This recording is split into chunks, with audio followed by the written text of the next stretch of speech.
Adriana Schellinger. E eu sou a Adriana Pena e a gente está aqui no Dri ao Quadrado. Hoje nós vamos falar sobre diagnóstico oncohematológico.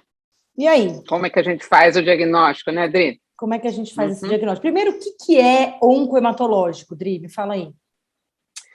Muito bem. Então, a oncohematologia é, digamos assim, uma subespecialidade da hematologia, que é enorme, né? A hematologia é um braço da especialidade hematológica, que trata especificamente das neoplasias malignas hematológicas, as leucemias, os linfomas, o mieloma e outras doenças que a gente sabe que são clonais, como as síndromes mieloproliferativas, as síndromes mielodisplásicas, e que não têm um código internacional de câncer, mas que a gente considera como doenças clonais e são tratadas eventualmente com drogas que a gente sabe que são drogas que atuam também nos tumores, né? E aí, eu acho que uma das coisas que mais passa pela cabeça, né, da população em geral, é assim, tá bom, mas como é que eu penso que eu tô com um diagnóstico de leucemia ou que eu tô com um diagnóstico de mieloma, né? Então, quando que a gente suspeita? Então, eu sempre falo que é assim, para você suspeitar teve alguma coisa? Tá com algum sintoma? Vai procurar o seu médico que você procura normalmente.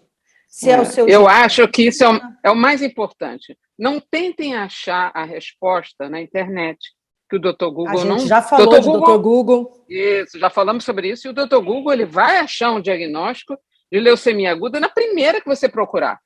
Mas não é assim, né? Não, se você e também tem um sintoma... Não fica pensando que vai ter um sintoma específico que você precisa procurar um hematologista. Exatamente. Tem um sintoma específico. Não, você tem que procurar sempre o seu médico que está habituado a tratar você. Mas eu não tenho esse médico. Todo mundo deveria ter um clínico geral. Todas as mulheres deveriam ter um ginecologista. Os mais idosos deveriam ter um geriatra. Os mais novos deveriam ter um pediatra.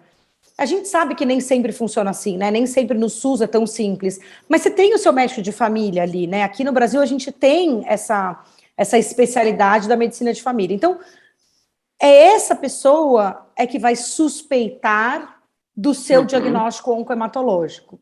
E aí, Dri, quais são esses sintomas aí mais comuns ou sinais então, mais comuns? Então, vamos imaginar que você tem 40 anos de idade. Você tem 2 filhos, você trabalha, faz sua atividade normal. De repente, você chega todo final do dia, tem um pouco de febre, você começa a perceber que você está perdendo peso sem estar fazendo dieta e nem está fazendo nenhuma alteração do seu trato gastrointestinal, não tem diarreia, não tem vômito, mas de repente você começa a ficar um pouco mais cansada do que o habitual, tem dificuldade para acordar de manhã e fazer suas atividades, tem alguma coisa errada nisso. Então, se você pode estar com um conjunto de sintomas que está relacionado a uma anemia, a uma atividade linfoproliferativa, você está fazendo infecção com muita frequência, sinusite, amidalite, infecção urinária. Então, você vai ter que procurar um clínico, né? E aí a sua história, você tem que contar a sua história para o médico para ele desconfiar que tem alguma coisa. Né? E aí poder isso é importante. Não, pode falar. Só falando o seguinte, porque não existe um único diagnóstico com um único exame. Nunca. Você vai ter que fazer um único conjunto. Sintoma, né, Dri? Não tem. Isso. E aí eu acho que a hora que você consegue contar isso, então assim, olha, eu tenho ficado mais cansado do que o normal, né, que você tem dito, eu tenho uma dor lombar que eu não tinha, né? Exato. Ou, enfim, conseguir contar isso para o seu médico para que ele faça um exame físico detalhado, que a gente sabe, a gente sempre fala isso, que a clínica é soberana. Não adianta sair pedindo um monte de exame aí e não saber nem o que está procurando nos exames. Você nem sabe o que você está procurando. Não, isso pediu um monte de coisa. Você falou uma coisa importantíssima. Quando a gente pede um exame, qualquer médico que peça um exame, ele tem que saber interpretar o resultado. Por quê? Eu sempre acho que o primeiro por que você pediu esse exame? O que você espera encontrar? Então, se eu estou... doente chega para mim e diz, eu estou muito cansada, mais cansada. Você examinou o doente e achou que ele está pálido ou pálida. Bom, ela pode estar com anemia, vou pedir um hemograma. Então, eu espero no hemograma ver se o doente tem uma baixa da hemoglobina, se ele tem alguma suspeita de que realmente ele esteja com anemia. Ou eu examinei o doente que notou um caroço no pescoço e está suando muito à noite. Você vai avaliar se no exame físico tem um linfonodo, eventualmente se é só um, ou se eu vou precisar fazer, por exemplo, um ultrassom ou uma tomografia para ver se tem outros. Então, isso tudo vai depender muito das... Começa com a história clínica, seguida exame físico e depois você pede exame. Né? Então, por isso que exame você tem que pedir para que você saiba interpretar o resultado do exame. E eu acho que a gente precisa também diferenciar o que é exame de diagnóstico. Então, que exames eu vou pedir para fazer o diagnóstico e que exames eu vou pedir para, a hora que eu tenho o diagnóstico, definir o que eu vou fazer com esse paciente, que é o que a gente chama de estadiamento, depois a gente vai falar um pouco sobre isso, e que exames eu vou pedir de segmento. Então, são coisas completamente diferentes, né? Hoje, a gente tem tecnologias avançadíssimas para acompanhamento do paciente com câncer, para estadiamento do paciente com doença oncohematológica. Por exemplo, PET scan, né? O PET-CT. É um exame de imagem que não deve ser pedido para diagnóstico. Ele deve ser pedido para estadiamento e talvez para acompanhamento em alguns momentos. Mas a gente não deve... tem um linfonodo aqui, já vai fazer um PET, porque isso aqui pode ser câncer. Não, você pode ter uma mononucleose. E eu tenho uma outra coisa. Hoje, os convênios estão um pouco mais cientes disso. Como o PET-CT é um exame que depende por exemplo, de um marcador, que é o FDG, que ele tem que ser calculado pelo peso e altura, tem que ser fabricado para você poder injetar na pessoa esse contraste, marcado com essa glicose para ser feito, você tem que ter uma indicação precisa. Não, eu tenho um diagnóstico de linfoma, então eu vou fazer um PET-CT. Não, eu tenho um diagnóstico de câncer de pulmão, eu vou fazer um PET-CT. Não, eu tenho um câncer cólon-retal, que eu preciso saber se é cirúrgico ou não, vou fazer um PET-CT. Então, isso vai depender do diagnóstico, como você falou. Agora, isso também serve para marcadores tumorais. Marcadores tumorais são exames que a gente faz no sangue, na maioria das vezes, e que só serve se você tiver o diagnóstico de câncer, e ainda assim para determinados tumores. Exceto o PSA, que é um exame que, além de ser muito sensível, muito específico, e você faz, eventualmente, a dosagem do PSA no homem acima de 50 anos, que foi a um urologista que pediu um exame, fora isso, você não pede marcador tumoral. Porque é muito frequente o doente chegar no seu consultório com marcador CA72.4, CA50, que eu CA125. Ginecologista pedindo CA125 num doente que não tem nada. Isso vai gerar uma angústia e exames desnecessários. Não, e a gente Quantas tem vezes que a gente já falou isso? Que esses marcadores tumorais, eles são influenciados por outras questões. Então, por exemplo, CA125 pode ser influenciado por uma infinidade de outras moléstias do trato reprodutor feminino. Então, assim, não tem sentido, né? A paciente pode ter uma endometriose, que não é um câncer, e ter um CA125 aumentado, e aí você vai virar de ponta cabeça. Às vezes o paciente simplesmente tem um 19,9 lá, um pouquinho fora da curva, e aí você vira o paciente de ponta cabeça, porque alguém pediu. E você fala, se eu não achar... Né? Não, e aí a gente passa a fazer iatrogenia. Você começa a fazer exames que são chamados desnecessários, para uma doença que não existe e que vai gerar angústia, exame, custos desnecessários. Não é assim que se pede marcador tumoral.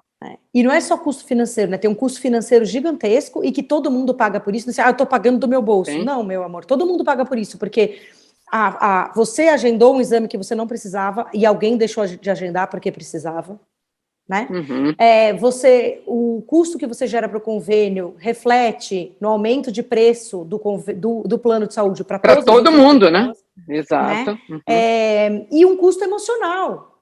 Tem um custo emocional gigantesco isso. Eu tenho uma paciente que passa comigo, Dris, vou te cortar. Até hoje, não é um diagnóstico oncohematológico por causa de um dedímero aumentado. A gente teve na pandemia aí essa história do dedímero. O dedímero é um marcador bem entre aspas, de trombose, mas que a gente usa na clínica, baseado em scores muito bem estabelecidos, quando a gente deve pedir, quando não deve pedir e tal.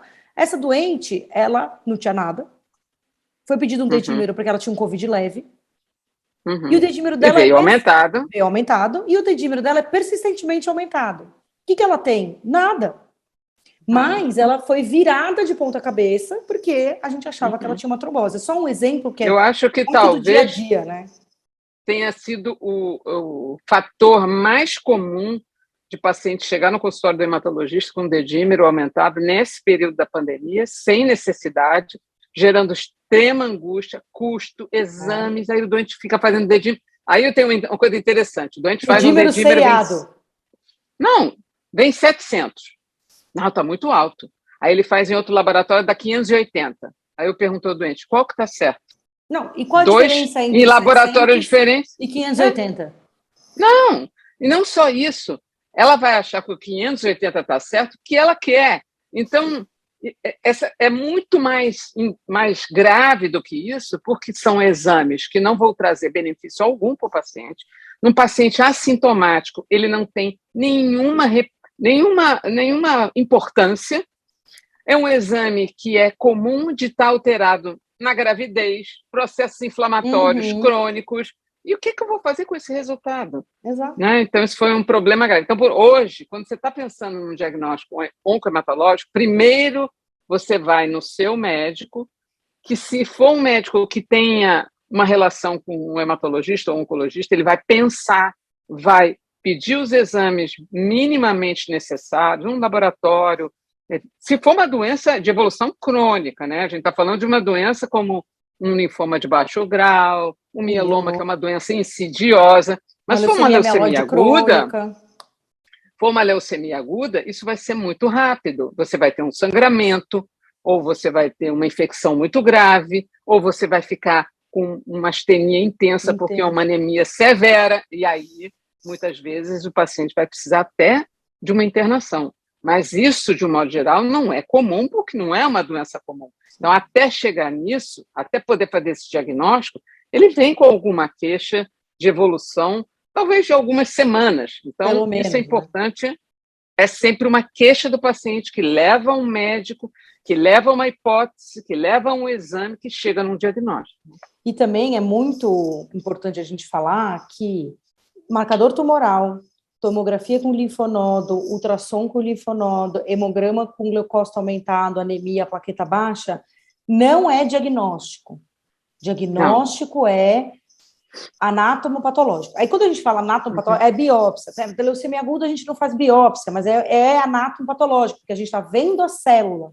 Então, eu preciso que eu veja, de alguma forma, aquela célula tumoral para dizer que você tem um tumor. Pouco importa qual tumor seja, se é um câncer de próstata, se é um câncer de mama, ou se é uma doença oncohematológica. Todos eles requerem que a gente tenha, de fato, a célula tumoral ali. Eu preciso achar aquela célula, comprovar que ela está ali, para que eu dê o diagnóstico. Sem isso, não existe diagnóstico de câncer. Então, não adianta olhar uma tomografia e falar, eu tenho câncer com certeza, porque eu tenho uma mancha no pulmão. Não, enquanto você não for lá, pegar um pedaço ou tirar aquela lesão inteira e submeter ela a um processo de avaliação anatomopatológica, citológica, não tem diagnóstico. Então, o que dá diagnóstico de doença oncohematológica ou oncológica em geral é biópsia, certo, Dri? Isso, exatamente. Então, essa coisa importante é um processo.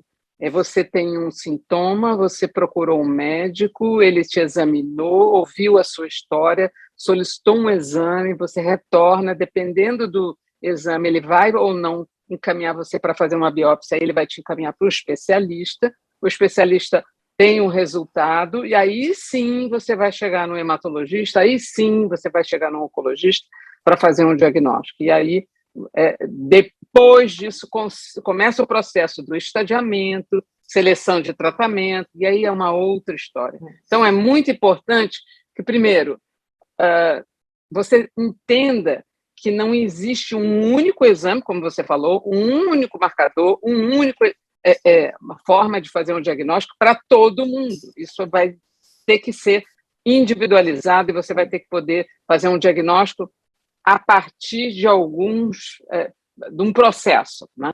E a gente que está há um tempo já nisso, né, Dri? Pouquinho tempo.